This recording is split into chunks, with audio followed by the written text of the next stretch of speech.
I believe majority is teachers, right? Yes. Yeah, so yeah, thank you so much.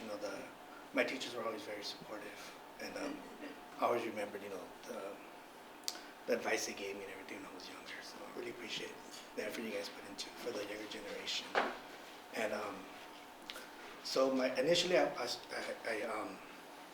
wanted to do some volunteer work. I had my parents are immigrants from Mexico. We grew up in what's called low income or Latino community. So when I finally felt like I had some kind of success, I wanted to give back, and so I started just looking into volunteer opportunities, and I found out about the ABE program. So I thought I'd just talk to high school students, similar to my situation, and just let them know, like, if I can do it, they can do it.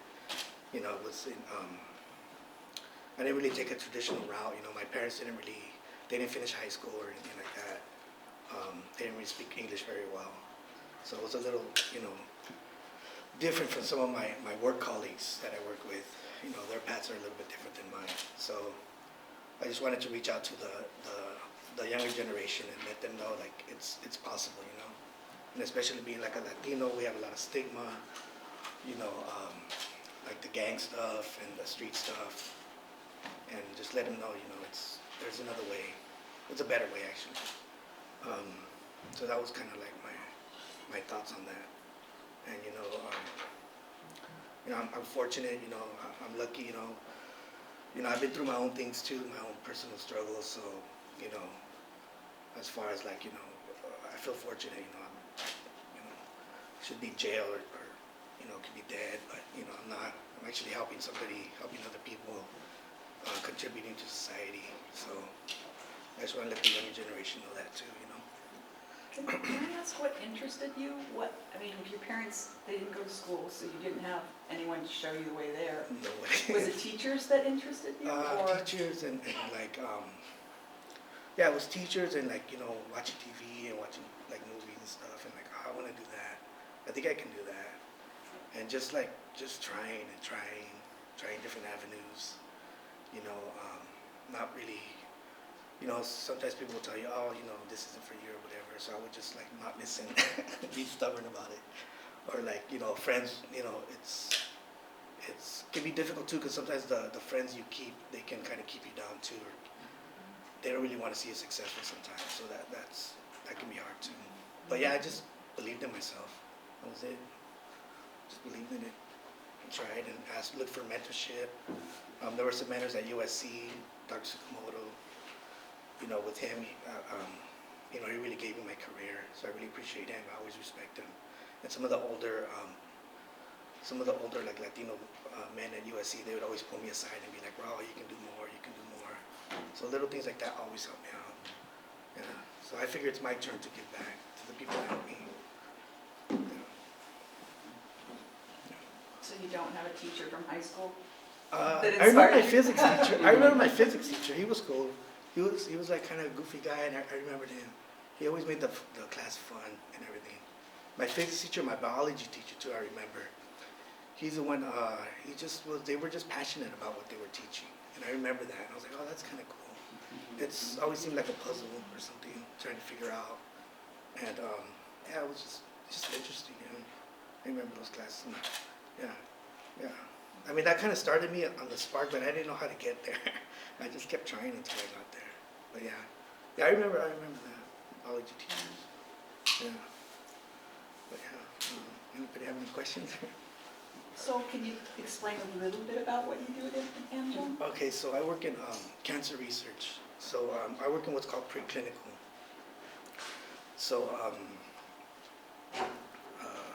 somebody comes up with an idea, they call it a target, and then the chemists develop the test article or the test drug, and then that gets tested what's called in vitro, which is like in the test tube, and then from there it goes into a living system, which is what we do. We test it in vivo, and then if it works in there, if it's efficacious, then it moves on to like safety and everything. So it's a part of a chain, and the end result is to produce a drug to help patients. That's like the goal. And I'm on the beginning stages of the research, preclinical side of it. Yeah. So we get to see if it works, like if that article works. It's really exciting. Yeah. Most of the stuff doesn't work. Yeah, yeah, that sounds. Yeah. But yeah. Yeah. So yeah. That opens another question for me. Sure. In regard to the testing, you were saying first step in vitro, but then you're actually testing on human beings, but then you say, oh, well, a lot of times it does not work. Is it possible to give us a specific example of how that process would work? Oh yeah. So so when I mean tested in living stat, I tested in vivo. It's mice work. I work with mice. So we tested in there. If it works in there, if it's efficacious, then it moves on to larger animals. And then from there, if everything's clear, which is really hard, it's like a small percentage that actually pass that. Then it goes into first in human trials, and that's where they kind of test different dosages and stuff like that. But it's a small cohort of people, and at any point this could stop. This program, whatever program that is, it can stop at any point. So it just builds gradually. There's all these like safety checks and everything. Yeah, it's a lot of money, like a lot of money to bring a drug to market. It's a lot of work had been done. What's a rough timeline, just when Oh, you I think it's start, like 10 when you years. start, I guess, in vivo through the clinical I trials? think it's like 10 years. 10 years. Yeah, that's like drug development. So that's something I had to switch to, because at USC we did basic research, like mechanism of action type research, and over here the main thing here is drug development. We want to produce a drug to help patients. So it's a different type of mindset. It's called applied sciences. So we're using all these scientific methods and ideologies to produce a drug. It's a different kind of goal.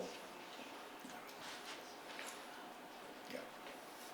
I have a question, bringing it back to the students. So I serve the Oxford community, and some of the teachers tell me that their students share that they're spending like their summers working in the field sometimes. So there's a couple of parallels between your story and their stories. Yeah, I did that. What do you usually tell students helped you the most in your path towards your career and kind of achieving success? What qualities do you think like maybe surprised you that you had to develop, or strengthen in yourself that we should tell that to students? Oh yeah. The hard work is always good. Like having a good work ethic, Yeah. showing up. That really it sounds like common sense, but that'll really set you apart. If you show up to work, get the job done, show up the next day, get the job done, and just that work ethic, that rigor. It really has helped me and set me apart from some people. Yeah. And getting up early, going to work, all that. Yeah. But yeah, and then just there's something I tell them is there's when I grew up in Ventura, Oxnard area, and I used to have a group of friends, right? We're all Latinos, kind of a similar boat, and there's like a mindset that you have when you hang out with the same type of people, and I had to break free of that. And respect other cultures, and enjoy learning new things about Asian cultures, Indian cultures, and there's a certain mindset when you're younger that kind of it blocks that type of thing, and I just something that I had to I had to figure out on my own, kind of you have to be respectful. Just like how I expect someone to be respectful to me, I need to give that same respect to other cultures. Yeah. That's something I would tell them. I have a couple questions. Sure. One, so what does someone need to sort of get in on the ground floor at Amgen? Just maybe a lab tech position or entry level? Is that you have to complete college, or you need a certificate, or? Yeah, so that's a good question. So in science there's different routes, right? You can be a PI, you can get your PhD and be in academia and do some kind of breakthrough research. That's very respectable. But some place like Amgen, if you want to do something like what I'm doing, similar to what I'm doing, I would suggest get your bachelor's. Always get your bachelor's. Get your bachelor's and then work in academia for a good 4 years, 5 years. Build up a skill set. Build up a skill set. Learn. Be humble. Just learn. Build up a skill set. Whatever area of research you're interested in. And now you can come to Amgen, and now you'll have something. right? Now you have something to barter with, right? Like you have a skill set that they need, and now I can, you can ask for it. They'll come looking for you instead of coming in like entry level. It's more difficult. I see. Yeah, it's better to come in with the skill set. Now, where did you do your bachelor? Actually, I just got my bachelor's like a year ago. Oh, wow. Yeah, that's awesome. Yeah, I got it online. Oh, cool. Well, what would you recommend, like someone who might be interested, do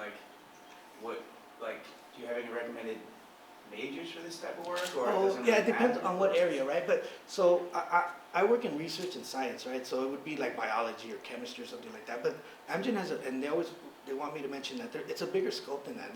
We have statisticians, computer science people. It's very, and right now AI is like huge. Oh, yeah. So there's a lot of different avenues to be able to work there or work in a company like that. Not just Amgen, Pfizer, there's Merck, there's a lot of other companies. But yeah, for what I'm doing, it would be like biology, something like that. All right, can I ask one last question? Sure, of course. This is, I don't know, it just popped in my head about the mice. So you're testing potential cancer treatment drugs, Yeah. right? So does that mean, like, the mice already had cancer or predisposed? Or That's a good question. So on really like basic, simple level, we have a bank, right, of different cancer cell lines.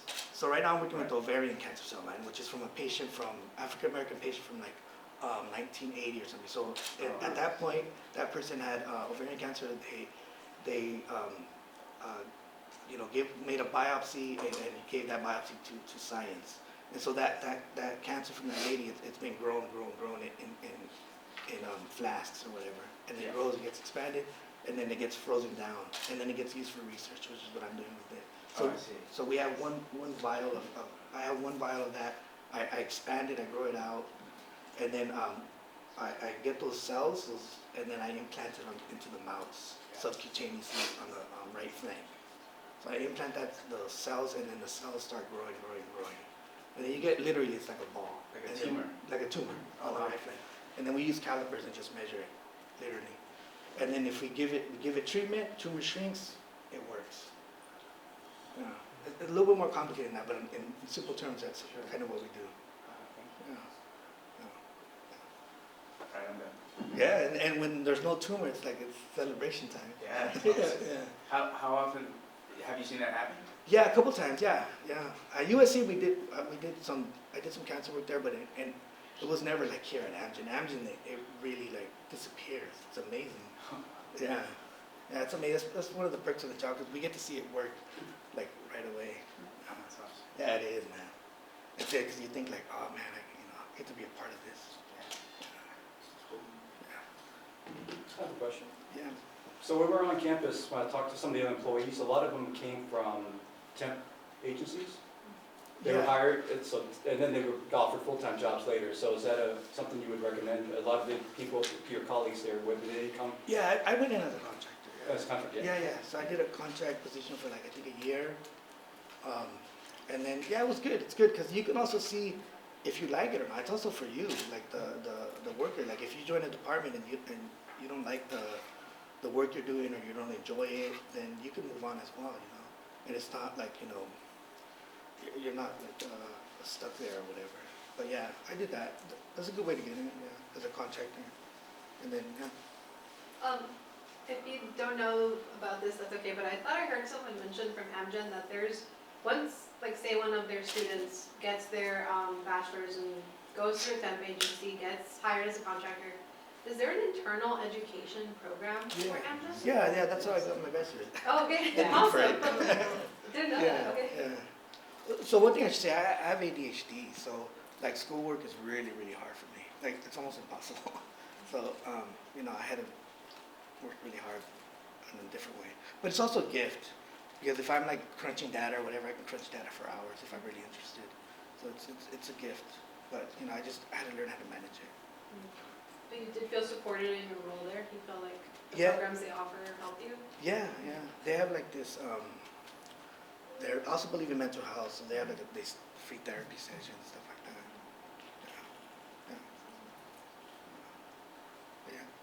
I have a question. Yeah. How did you get Oh, so I started from an entry-level position. So it was, it's called husbandry. So basically, we have mice, they have mice, and those cages need to be changed like once a week. So I just started there. Wow. Yeah. So I did that for 2 years, and then I was able to apply for a laboratory job. And that was it. I started there.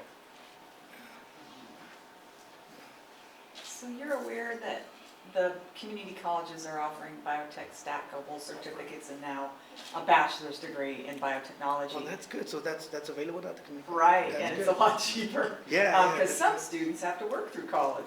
Right. Of course. And so I'm wondering about, a lot of people are leaving, like, they can't get a job in industry, so they'll come back and get these stackable certificates so that they're then marketable. But you're saying that Amgen is more, wants you more to have your bachelor's degree to start out, or at least some so- academic experience? That's a good question. So I could talk about my area, right? My area, and there's like a filtering process actually when you apply. Like it's automatic. It's like an algorithm. Like you either, I would tell your students to check out that they're getting their bachelor's. Don't put that you don't have it. Just put that you're in the process of getting it. That'll get you through that filter. But there's a filter there. That's like But would it help? Yeah, anything helps. Anything helps. Yeah, especially real life skills, like real laboratory skills. That always helps.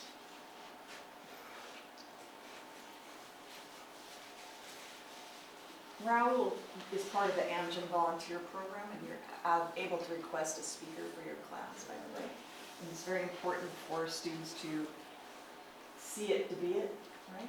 So that's why it's very.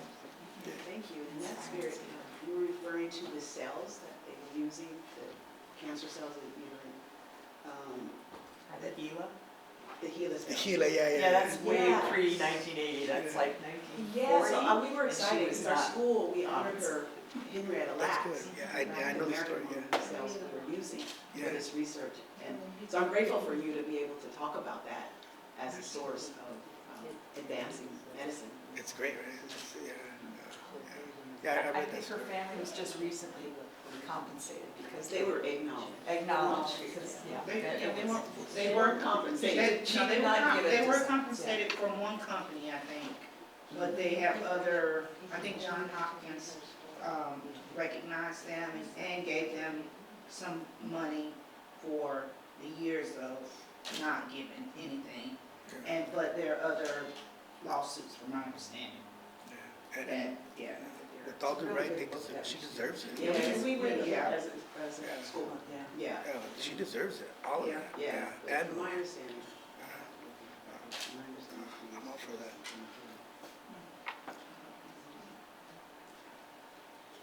Any more questions for Raul? I want you to come to my school. Since we already have that. Yeah, I'm good. In person. Yeah. Because I signed up for that through the Amgen website and I never got anything back. If you sign up for it, can you just at least tell your coordinator so that we can, behind the scenes, push it a little bit? There's been a little bit of a sort of a It was glitch in A the system. while ago. Yeah, so just be sure and tell your coordinator that you requested one, and we'll make sure that we contact the PO and get them to you, okay? Yeah. I especially love to hear stories that's not the, yeah, I went to school, got my bachelor's, got my PhD, went and got the job at Amgen. I love stories like this because it gives a lot of students that are not able to do that, it gives them a goal. I hope so, yeah. I think that's, So you said you just finished your bachelor's online. How has that changed your position at Amgen? Has it increased your salary? Oh, that's good. It was always a sticking point, like, oh, you don't have your bachelor's, you don't have a bachelor's. So now I can say I have my bachelor's. Is it more for job security? I think so, yeah. So if I want to, ever move on, it's going to be easier for me to move on or go to a different department now that I have my bachelor's. And I think at this point in my career, it didn't even matter what my bachelor's was in. It was in general studies, creative writing, something totally different. But yeah, it was all online. But yeah. I was just gonna add that, because I teach adult school, and I find oftentimes students cannot advance in their career if they don't have some degree. That's it. And that's why they come back sometimes. They're like, my job said that I couldn't That's it. go any further because, you know, like they use it as a, Yeah, it's a way to kind of like. right, Yeah. so Yeah, they come back. yeah, that was exactly my situation. Yeah. It's not fair, especially when you've been working at a company for years. Yeah. You know, People and, have time to go to college. Right. Take care of women. right. Yeah, my bachelor's like something totally unrelated, but that's what it is. And I get to tell my brothers I got my bachelor's. I've got to hand it to you, doing online classes is really hard. Oh man, it was like, yeah, it was tough, but you know, I got through it. Yeah. For some students who want to go beyond bachelor's and get into higher ed, like the cost can still be prohibitive at that level. Does Amgen help you with paying for your education? Yeah, I think it's like 5,000 a year or something. Oh. So my bachelor's was like 10,000. I took the cheapest school, Southern New Hampshire University. It was like the cheapest school, but it wasn't just because it's cheap. It wasn't easy. Yeah. It was like, you know, I had to do it every weekend. It was like homework, and you had to be really like self-driven. Like, Online school. Do they pay it on the front side or reimbursement? it's reimbursement. Yeah. It's after the fact. Yeah, I know. Yeah. But, yeah, it's good. You have to get like a C or a B or something. You know, and then so, but yeah, it still helped though. Yeah.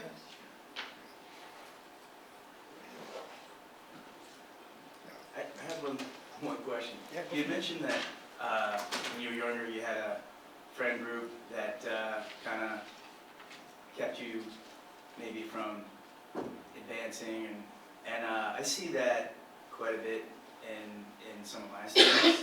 I see it a lot in the freshmen as they come in, and then I see those that are able to break away and kind of start to carve their own path. And I think our school is kind of lucky because a lot of students who have done that, you know, can offer advice to, you know, the younger students who are still sort of like, you know, my friends come first and they're doing this, so I have to do this. So I was just wondering what your experience was like. What, if you're willing to share, like, what was it that finally was like, all right, you guys do your thing. I gotta try something else. That's a good question. So, yeah. So when I was like around my early 20s, I just kind of looked around, like, you know, good friends started going to jail and stuff like that, and they started getting into like more, you know, more deeper criminal activities, I guess you could say. And then I was like, man, I don't want that for my life. Like, I don't want that. Like, I don't want to I don't want to go to jail. I don't want to, like, you know, do a bit. I don't want to do any of that. Like, I don't know, it just was like, I just saw people going more serious into a different path, and I was like, man, I don't want that for myself. I want to just, like, that's not right. And then it's like, I don't know, like, you're terrorizing your own community, and I don't know, I just saw that. I was like, man, I don't want that. It's not right. Like, this is wrong. Even though they would say it's painted a certain way where you're like, you want to participate, but then, I don't know, man, I just saw it. I was like, nah, dude, this is wrong. Like, we're just terrorizing our own people. I don't know, it was just like an epiphany or something. It was just something I saw. I don't know. But yeah, I would just tell them that, dude, like, you're terrorizing your own people, you're hurting your own community. At the end of the day, you're gonna be like 40 years old, you're gonna look back and be like, what did I do?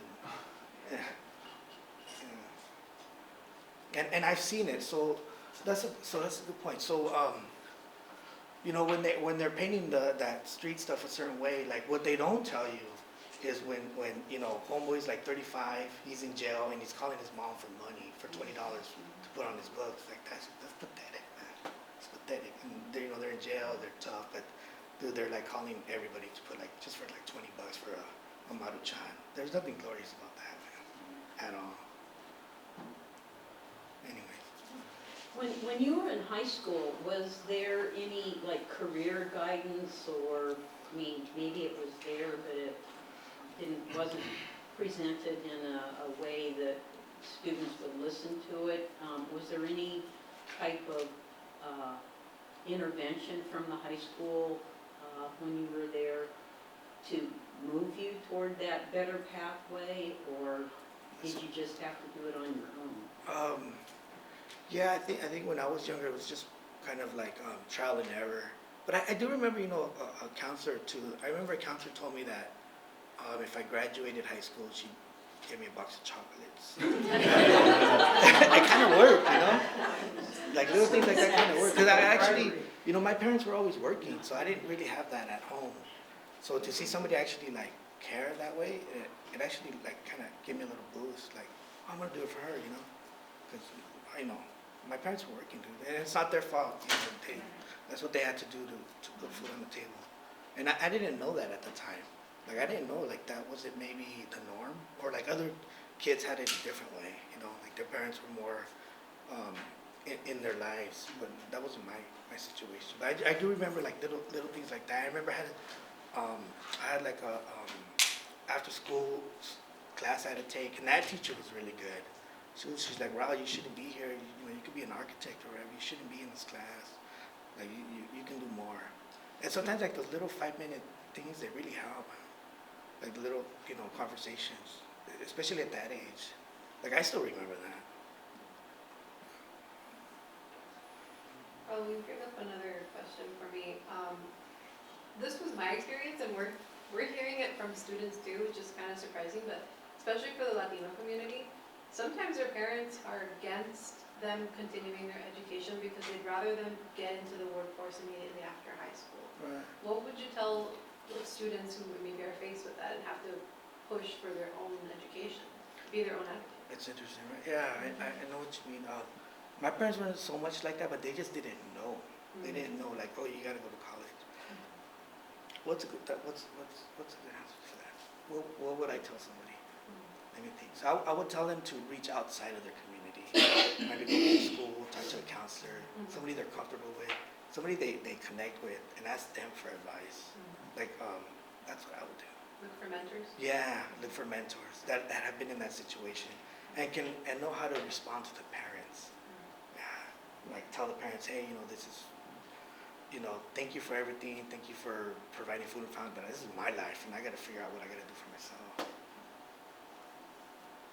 But yeah, it's not easy though. It's not easy. Yeah, we've played around with maybe having a workshop for parents to do the labs, just That so would they be can good. understand That would be what good. their students are And doing. then have our students that have gone through it. Have Lead. Kevin, my lab assistant, he started out ABE with Wendy Wooten, and every step of the way he's had these breaks. So he's got a tutoring job for the biotech students. Now he interned with Sam, so he learned everything there. Thank God, because I knew I wanted to hire him right out of the way. But his parents were against him doing this. I think they'd rather have had him go work at Jack in the Box. But now his mom is starting to finally see, hey, he is able to keep this good job. It's flexible. We work around his school hours and all of that, and it pays better, a little bit better. But it'll lead to more opportunities. 100%. I worked in North Carolina and Florida and here, and having many different students from many different cultures. And I know with some of my students, they told me because they're first generation here, their parents did not want them to leave home. They did not want them to go far away or go to college. That's good, yeah. And so for me, I've also done some career education. So last year, I had students, teachers and parents, adults that worked in different medical fields come into my classroom. So I make a concerted effort every year to have my own little career development in my class, because the kids are not thinking, what are my next steps? And so I tell them, one of the first questions I ask them if they're planning on living with their parents the rest of their life. Exactly. Like, they don't think, what, they don't, I'm like, you plan on living with your mom and daddy the rest of your life? And I had a student a couple of years ago, I actually had him come back, he's a deputy sheriff now, I had him come talk to my kids about it, because his father had passed when he was in my class, and he was Latino. He and his mom did not want him to leave. He's like, Mom, I'm not going to leave. But he says, Miss, I wish I had gone.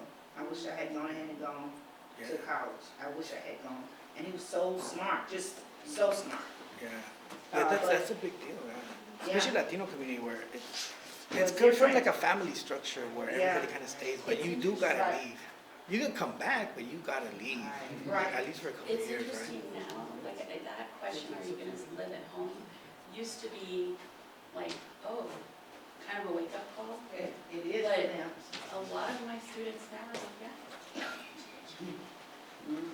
Mine, they Like work well. even with getting their license to drive, Yeah. a lot of them are very, it's okay, they can have their insurance. Caesar, come on down. I don't relate. Our second guest speaker is here, yay! And Aaron's talking, and Aaron talks forever, so. Thank you. I want to introduce Sesar Juarez. Where do we put him? 90 minutes, so Okay, here we go. I got Okay. plenty of time. Yeah, Sesar is another incredible story of overcoming and getting there. He's a senior supply chain associate at A2 Biotherapeutics, a clinical stage biotech company advancing novel cell therapies, again for treatment of cancer. Since joining in 22, he's progressed through different roles, increasing responsibility in the supply chain organization. And you can read all of that up there anyway. But great thing is he has served as a mentor with ABE students. He's worked as a workforce mentor at PBC for many years, since 2019 or something. Yeah. Yeah. And now he's actually teaching a biotech course here in our biotech program. So let's hear what he has to say. Yeah. So, I have some slides that I'll prompt myself with. I wrote this presentation for a professional development event at through ABE-LA. I don't know if some of you have heard of that. And it was the same goal. They wanted to hear about my journey and all that, but I'm going to pull them up just for keep me on pace. So my first question to all of you, because I think prior to the pandemic, a lot of people had heard about the supply chain, but it wasn't as relevant. Do any of you have an idea or what supply chain management means to you? Do any of you want to speak to it? Moving drugs. There you go. Yeah, that's definitely the way that I like to describe it is it's raw materials that go all the way to consumption of the final product by the end user. So raw materials, you create a final product, which is an iPhone. If you want a deal of consumption, literally in consumption, it could even be a farmer growing an apple, that's the final product, and the manufacturing process is the growing season. And the consumer is all of us. In the industry lingo, a lot of the time we call it the end user, but the consumer is also the same thing. So my educational background, or my education, I went to high school in downtown Los Angeles at a high school called Orthopedic High School, Orthopedic Medical Magnet. That for sure, I always had an interest in the sciences, and I think in a lot of classes, I did like all right in them. I was definitely more interested than my grades reflected. I think an issue I always had was I'm very goofy. I like to talk, and like I think a lot of teachers and even my own family sometimes kind of, when you think of scientists in a movie, it's like very serious, kind of boring, like a little too, they take themselves too seriously. I think I was kind of deflected a lot by people because I wanted to pursue science because I wasn't serious enough. Even in college, there was times when I tell people I was studying biology and they'd be like, oh really? Like, I would never have guessed. So, so that was, I think, an issue I always had. But when I was at Orthopedic, I had a professor called Mr. Duque, and he was not just like me. I'm just like him, actually. He's older than me, but he was super funny. Like, he would make us learn like a lot of the terms by like connecting it to something super goofy, and so that kind of definitely, if I think about like moments where I like felt like I could also do that, like the sciences and all that, it was definitely seeing myself in him. Super funny dude, and really interesting background as well. But the school also, I believe it has a unique curriculum compared to other public schools in Los Angeles, or the state, in that they really pushed us to do 4 years of science and 4 years of math. And the idea there being that even, I think there's just like a problem in general where people do get to college, but it's not really about getting into it, it's about finishing. And so just without me knowing that the school was preparing me, they kind of made me take way harder science and way harder math. So I was just more prepared when I got to college. And I studied biology at Loyola Marymount University. I graduated in 2018. Since then I've pursued, I have a certification in quality improvement through the ASQ, which is like kind of a well-known industry certification, especially like in biotech and engineering. I'm currently an MBA candidate at Cal State Long Beach. That's super hard because I'm working full time and I'm doing that part time and it's evening, so like it's kind of crazy, but it's really cool. I think taking it super slow and studying while also applying it at work is making it sink in a lot better. And I'm also working on a Google Data Analytics industry certification because just data analytics is so important these days, especially in the supply chain. Professionally, my first foot in the door was at Pasadena Bio. I don't know if a lot of you have heard about it. It's an incubator in Pasadena. I had graduated in 2018. I had one job offer, and I don't even remember the company's name. It was in San Diego. But what they were going to pay me, I could not pick up and leave and move to San Diego. There's just no way I would have been able to do it. So I just said no, tried to find something in Los Angeles, and then I even tell Dr. Johnston to this day, who's the laboratory director there, that I don't even know how I got connected to her. I just know that at some point I showed up at the door. And they had funding through the South Bay Workforce Investment Board to train me as an intern. And just shortly after that, I bridged the gap that a lot of students, especially today, have where you have the education and you've had a lot of exposure to laboratory, but a lot of employers don't consider it real experience. If it wasn't like high stakes, meaning like if you're making a drug product, you can't mess up, you're gonna kill a patient.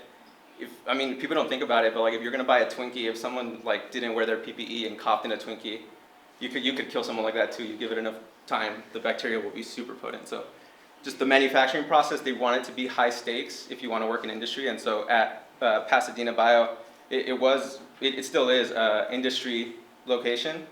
There's people there who, if their projects don't work, they're gonna run out of money and then they don't get to take their product further.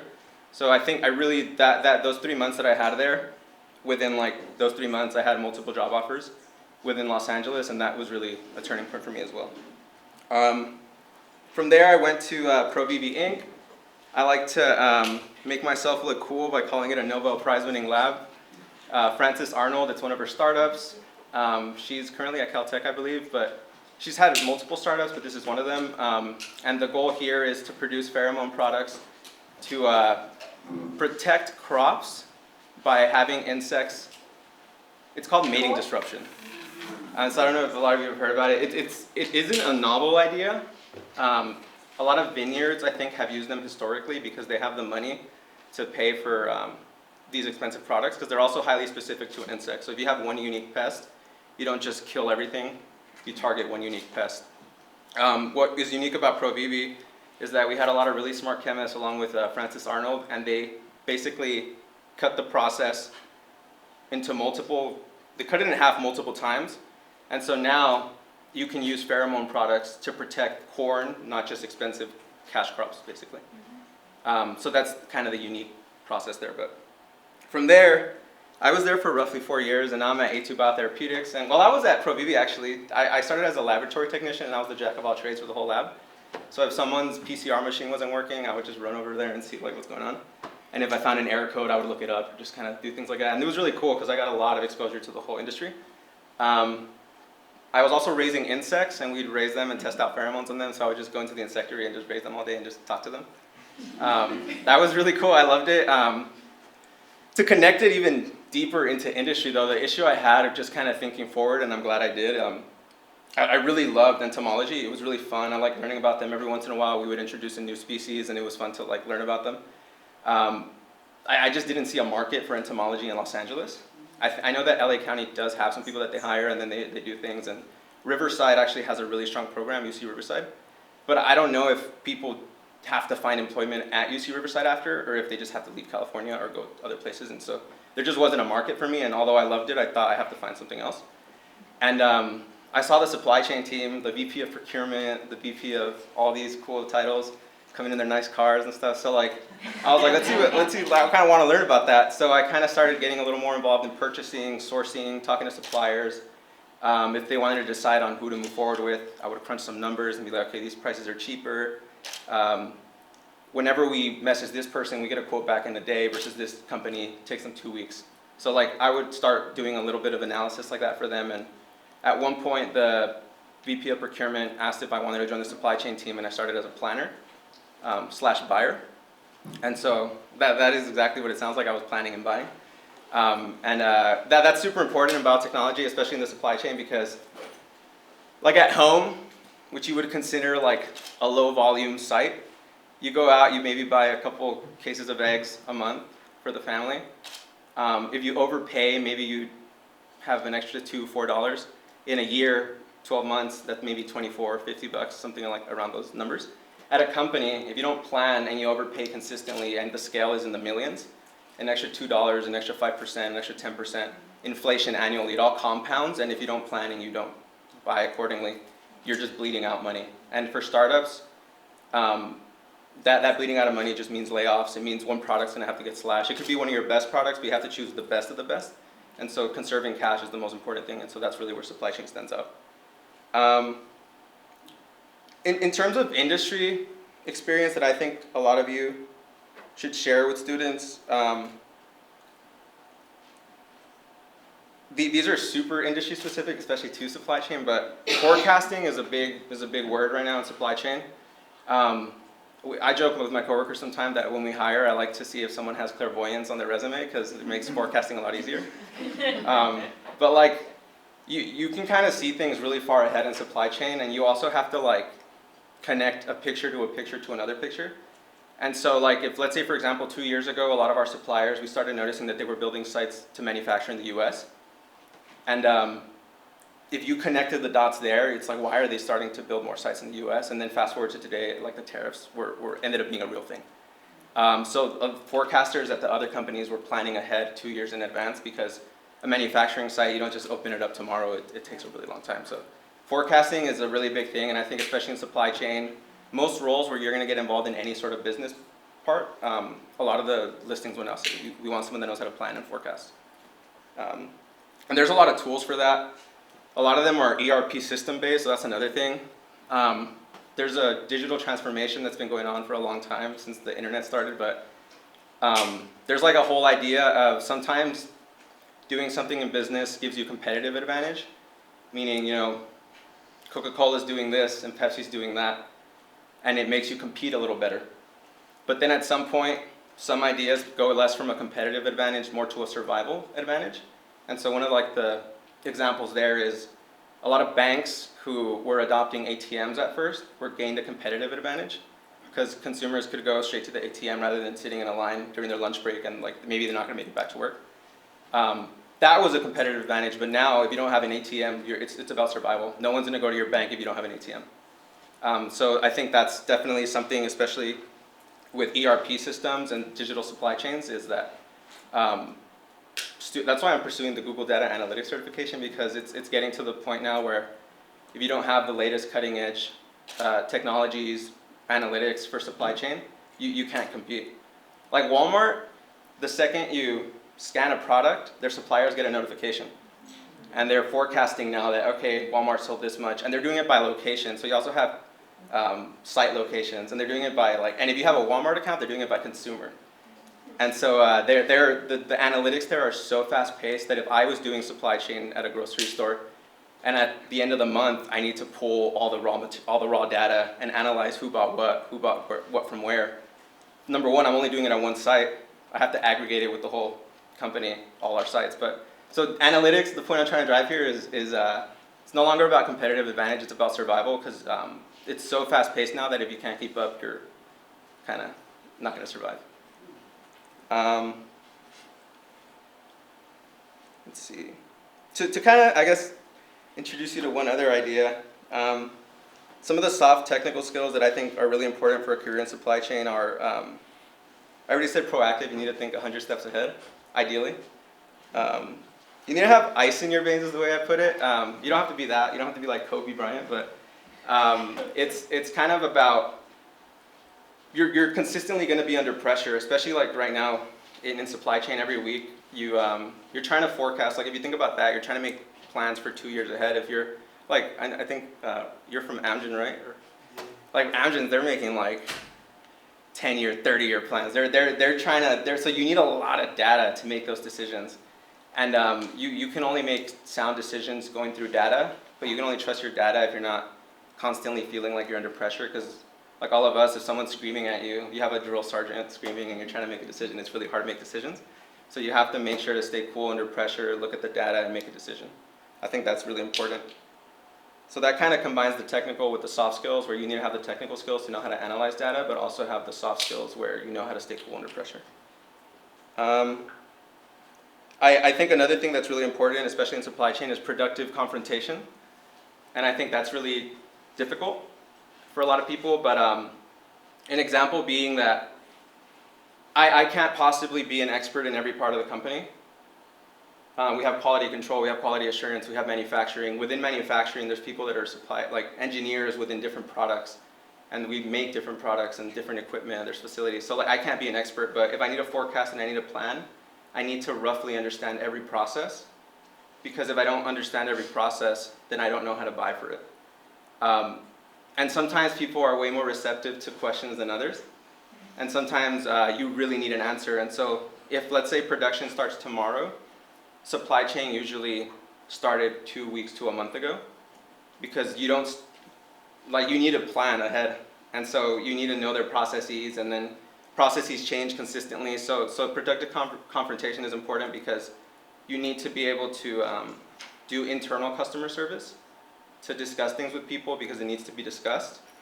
And it needs to be productive. I can't start with like, hey, you didn't tell me what I need to know, what's your problem? It needs to be like, hey, I noticed your process is in revision, and I need to plan a purchase. Do you think maybe you're not going to be done with the whole thing, but do you think maybe you can let me see this part of the process to see how much you're going to be using? And that sort of stuff is important, because as soon as you burn a bridge, it's never coming back, or it's really difficult. It's like that whole saying where it's easier to lose trust than it is to gain it. Any questions from all this? I think a lot of what I do is specifically to supply chain and biotech, and there's like a lot of big ideas like cold chain. There's different purchasing styles. There's just in time versus just in case. But I don't know if any questions you have in here.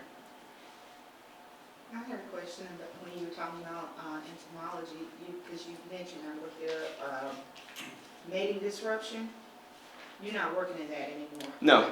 But I was just, in my head, I was thinking, if they're doing a pheromone for mating disruption, how does that affect the? Is it just exhaust the males? They're going after a decoy? Yeah, but then what happens, like, what pests are you doing that for, and how does that affect the food supply chain? Yeah, so the one that was like the one in like 2019 that we're like, we need, if we can get this, we have a product. It's the fall armyworm, and I think I've seen the name so many times that I think it's Spodoptera frugiperta, I think, or that's the scientific name. But that one, I think even in 2018, 2019, if you were to look up where that pest was, it was like kind of, you'd see a couple red dots somewhere in the world, and then now the red dots are everywhere. And they're a huge pest. So specifically targeting them, the first problem is identifying the pheromone, and then it's the manufacturing. Affecting the supply would actually, it wouldn't be cool. It would show the product's potency technically, like, because the problem really with pheromones, like a lot of other insecticides, is the reapplication. Especially if you're in a tropical area where it's really windy, it's always raining. We would actually like if it was actually like, if we found out it was disrupting the area, we're like, oh, let's go, it's still there. But that's kind of the hard part. So at this point, with the potency, the application of it, a huge word in the industry is stability. Product stability is a huge thing. But that's really where we're at. I think we haven't seen any disruptions other than positive ones. Like if you were to go on LinkedIn, sometimes the company shares farmers from like around the world, and like in different languages. And one of the cool things that we see sometimes is a farmer is like walking through their crops, and they're like, look, I haven't seen a ladybug in years. Like we always kill them, because the insecticides, they're a machine gun approach. They're spraying everything, whereas the pheromones, we're just targeting that one insect. But in terms of your question, like are the males exhausted? I think it's like considered like supernormal stimuli. I think that's like the word for it. Where like, I don't know if it is for like a bull, but if you have a red thing in front of a bull, the bull's like, I don't know, for some reason it just wants to attack it. I think for humans, it'd be like TikTok. You have that and you're just aggressively attracted to it and you want to keep scrolling. But for insects, the supernormal stimuli, it's more aggravating than anything, because can only communicate through the pheromones where a mate is, and so they're getting the haze of pheromones everywhere. So the males are just looking for the females, but they can't find them, and so that's why they're disrupting the mating. It's less about sterilization or killing them. It's just more about throughout the growing season, there's less and less of them. Yeah, but I think, like, I was just watching I want to say it was a little small documentary about how last year was like more bees that died, and we need the bees to pollinate, so I was just wondering how that is affecting the food chain, you know? The Yeah. pheromone is so specific to that insect, it won't affect bees, Okay. right? Well, last year they said there were. Yeah, it's highly no specific. bees that- Yeah, I know, but I'm just saying, just thinking about like how that would affect us in the long run. In the long run, hopefully it'll be a positive thing, because as long as we continue to have like a scalpel approach versus like a hammer, we will be targeting specific pests. So hopefully it'll be a good thing. I joke with people sometimes, we're like, I'll find out if they're safe in the future, because like because I was smelling them all day, and I think even right now, if there's fruit flies in here, there's mosquitoes, the pheromones are everywhere. There's a haze that we don't see because they're trying to find each other. So technically we have that sort of like standard to say like, okay, it's safe. But obviously if you create a huge vat of it spread all over crops, it's probably higher potency. But yeah, I was smelling my work all day, and they smelled really good because they're so potent, and they just get everywhere. They spread so easily. That was actually one of the problems we had, where like if we did an experiment in one room, we're like, oh, like we know it's still in here. We're trying to do the experiment again, and like we want to test out different versions of it. But yeah, that's a good question. Hopefully in the long run it'll be a good thing for pests that are insects that we don't consider pests. And then, and then you mentioned data analytics. I know it's a really big field right now and very lucrative. How would you well, first, where are you getting your training from? And then how would you encourage some of the younger students to look into that? So Google actually has their own industry certifications. So you just have to go to the Google site, and then from there it redirects you to some of their partners where they manage the courses. But they're super hard in that I think in raw time it's supposed to take, if you put 20 hours a week, it's supposed to take 6 months. And it's very difficult in that it's exam based. So to get to another module you have to do exams, but you also need to create a portfolio. And I think that's kind of the cool thing about these, is that you don't just get a certificate, because the certificate's nice because it shows you passed all the exams, but people could cheat. I don't know, people could do things. But once you have your portfolio and you have applications that you've used directly for your workspace, I think for future employers and just people you're working with, it's okay, he actually was able to apply it. It wasn't just I learned something and I applied it. But Google has them, Amazon has, for cloud computing, they have warehouse services. I think Amazon Web Services, they have their own exams and stuff like that. But NVIDIA's, a lot of these companies, they make it super cheap for you to learn, because the higher adoption, the higher usage. And so NVIDIA, they're making a lot of courses right now to teach people about AI and how to prompt, how to do all that, because the more people learn, the more they teach, and then there's higher adoption, basically. So it's like the drug dealer thing, where the first one's always free, and after that you keep coming back for more. You have a question? Yeah, so it sounds like you're really into the business side, but how much time do you spend in the lab, or feel like you need to get lab training just so you're aware what the processes are that you're needing to buy for?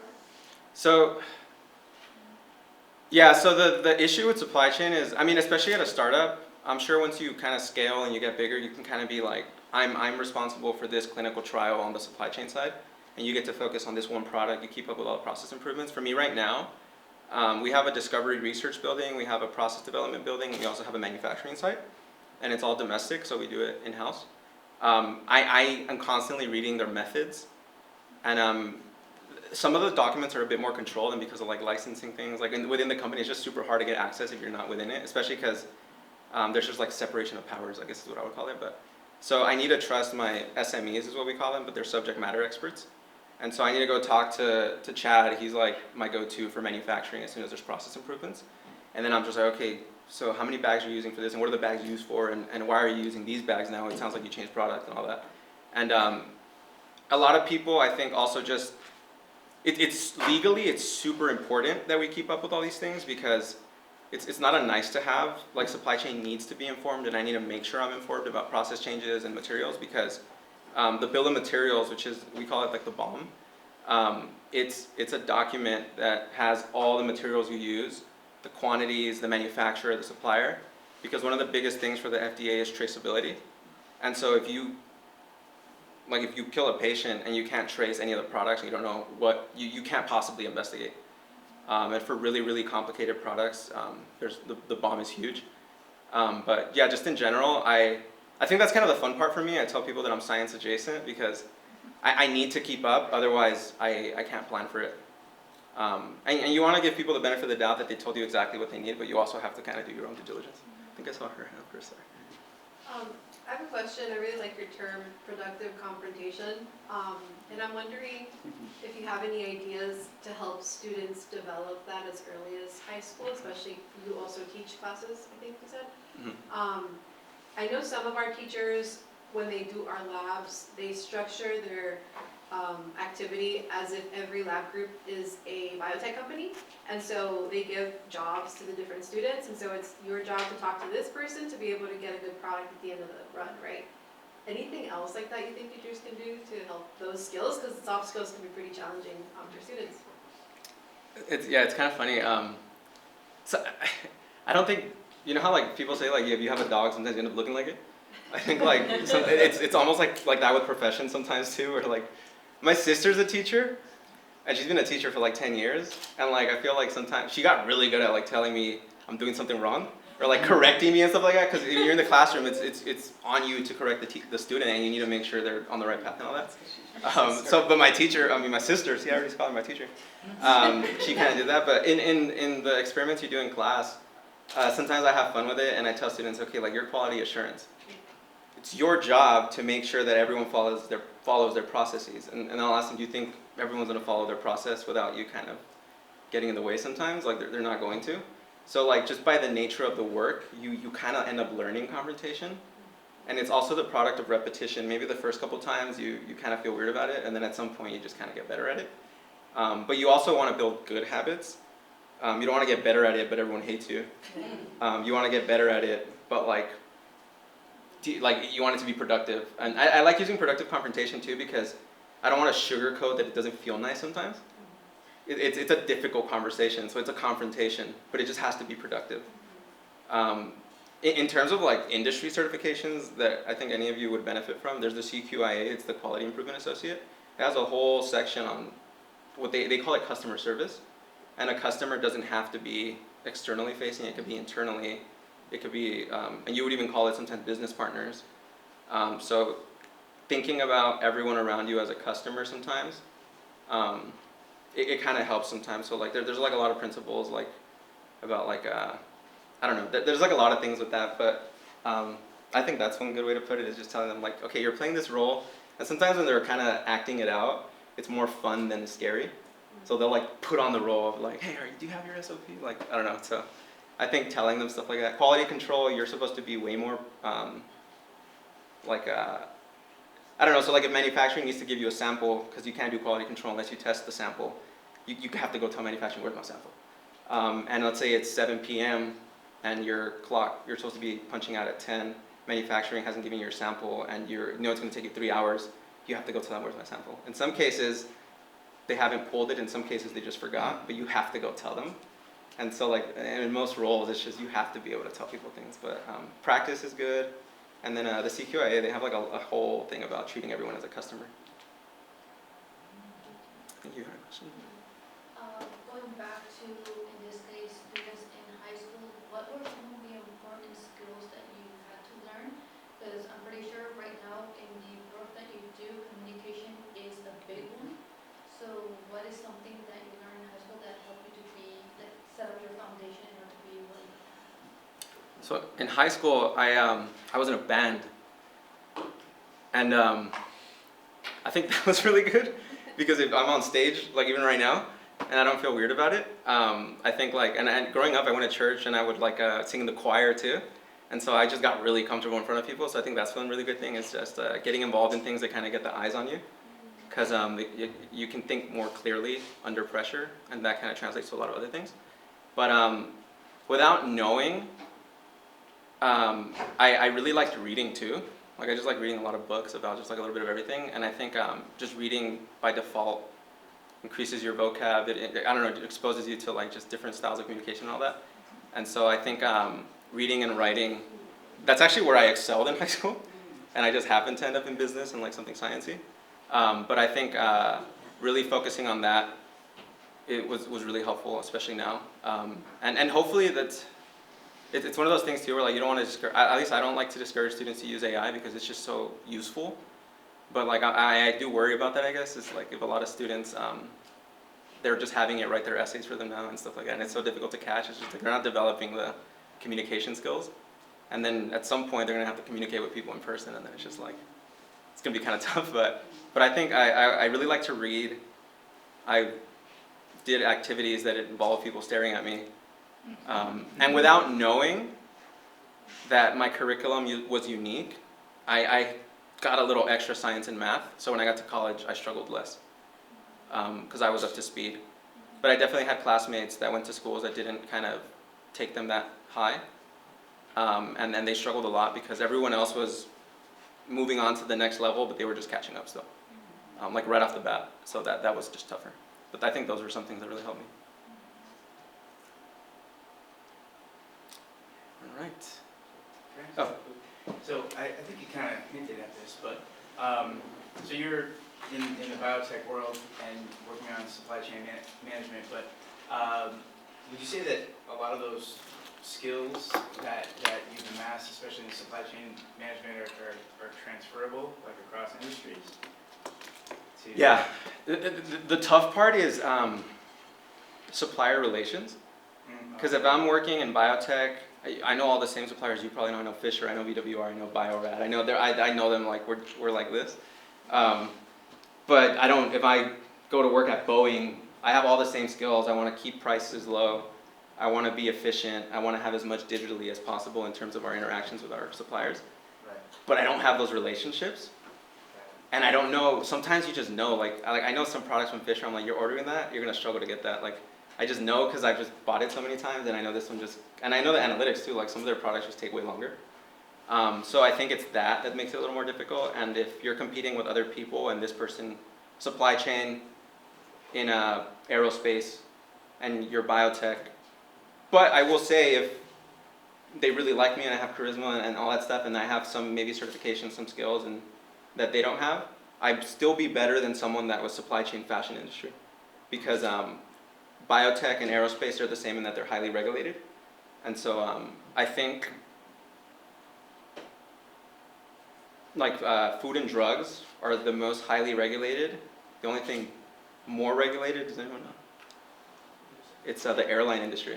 That's the one that's just like, yeah, that one's like even a step ahead, but we don't have TSA at work, but yeah, it's food and drug right after. But just because of that, they definitely prefer highly regulated professionals. It's just like when I buy a lot of stuff, I have my name on a million lists, like with the DEA, because sometimes, especially at my last company, we had to buy precursor chemicals, and we had to use it for non-drug related reasons. But so I would have to sign forms saying that from the time this bottle arrives at my door till when the bottle's empty, I own it, even if the scientists are using it. And we've actually had, I think, the fire marshal show up to our door sometimes. We're like, hey, I see you guys have these other chemicals on this list. Can you show me where they are?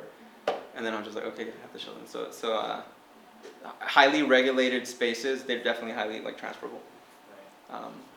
Yeah. Well, I think it's interesting too, and you kind of touched upon it on your response, like the communication skills and being able to build that, and how, you know, the relationships you develop are arguably as important as some of the technical knowledge that you have.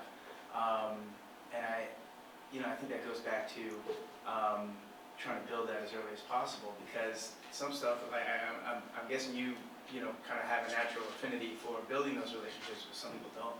Yeah. And just factoring that in is how important that can be to whatever you want to do. Yeah. And obviously I think you don't want to rely, because I was going to say, like, it's almost like finding a better half sometimes. Because I have friends that they're not like me, and I'll take them to networking events, and then it's almost like I'm a wingman. I'm like, hey, have you met him or something like that?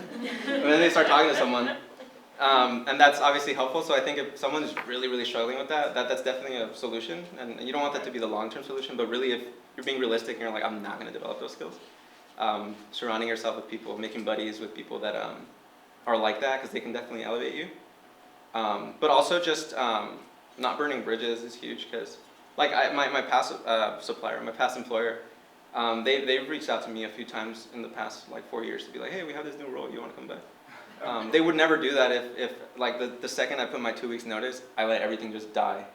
Like, or just all my responsibilities is like someone else's problem now. And something to touch on regarding that too is that in a biotech, especially in startups, which I've only ever worked at, there's like equity that you get. And you always sign contracts in the beginning letting you know how much equity in the company you're going to get.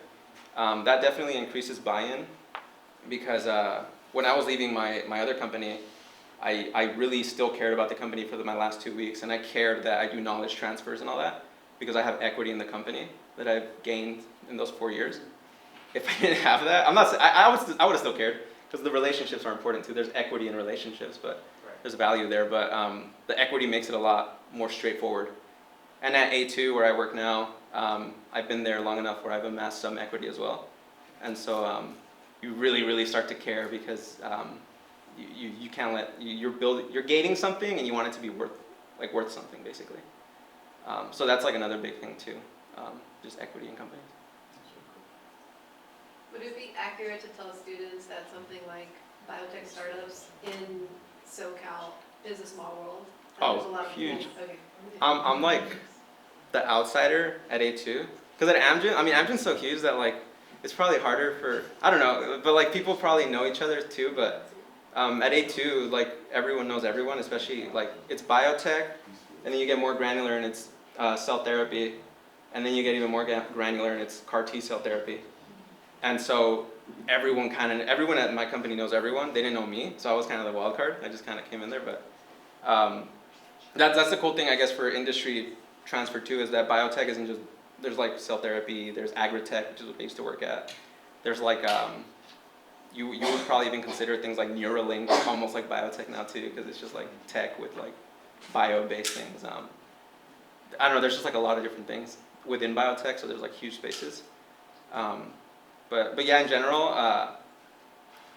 yeah, it's super small. Like we used to have a head of manufacturing at A2, and he would, like, if someone would apply, he would instantly go on LinkedIn and like message all his buddies and be like, hey, this person used to work where you work at, what do you think? And then they'd just be like, don't hire him, or they would say like, oh, the best, like we love him.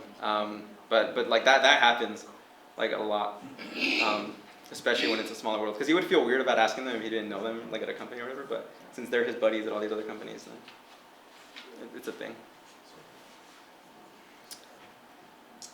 Going back to when you were talking about targeting, how, I heard you say something about that they then increased the target.